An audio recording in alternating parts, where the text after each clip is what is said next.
এগুলো হচ্ছে আমার ব্রেকফাস্ট সকালবেলার। কালকে আমার শরীরটা একটু খারাপ লাগছিল, মানে দুদিন থেকেই প্রচণ্ড জ্বর হচ্ছিল, প্লাস প্রচণ্ড শরীরটা দুর্বল লাগছিল। তাই আমার জন্য ও বাজার থেকে এই ফলগুলো নিয়ে এসছে, এবং তার প্রত্যেক দিনের ডিউটি হচ্ছে সকালবেলা ঘুম থেকে উঠে আমাকে এইগুলো কেটে দেওয়া অফিস যাওয়ার আগে। আজকে না, আমি অফিস থেকে ফেরার পথে এই বোতলটা কিনেছি। বলছিল নাকি জল ঠান্ডা থাকবে 4-5 ঘন্টার মতো, আমি জানি না। তাই বোতলটা দেখতে ভীষণ কিউট, আমার ভীষণ ভালো লেগেছে, সেই জন্যই আমি কিনে নিয়ে এসেছি। জানি না কতটা জল ঠান্ডা রাখবে আদৌ, কিন্তু যাই হোক বোতলটা ভালো, সেই জন্যই কিনেছি। আরও কিছু জিনিস কিনেছি যেগুলো আমার অফিসের টিফিনেই যায়, দেখবে তোমরা, দাঁড়াও তোমাদেরকে দেখাচ্ছি।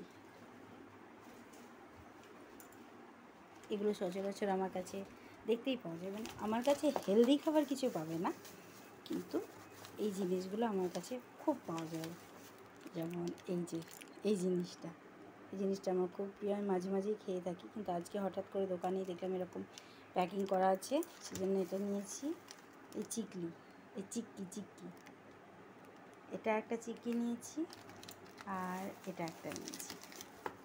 এই 3 ধরনের চিক্কি, এটা হচ্ছে আমার সকালবেলার ব্রেকফাস্ট। এটা প্রতিদিন আমি অফিসে যাওয়ার পরে অথবা অফিসে যাওয়ার রাস্তায় আমি খেয়ে নিই, খাওয়া দাওয়া করি এগুলো। এই খাবারগুলো আমার ভীষণ ভালো লাগে। তোমরা জানিও তো তোমাদের কার কার এই জিনিসটা ভালো লাগে। লেখাটা না উল্টোও দেখাচ্ছিল, এবারে দেখো ঠিকঠাক দেখাচ্ছে।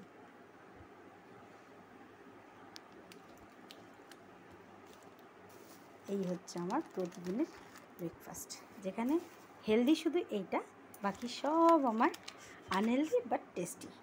আমার এগুলোই ভালো লাগে খেতে।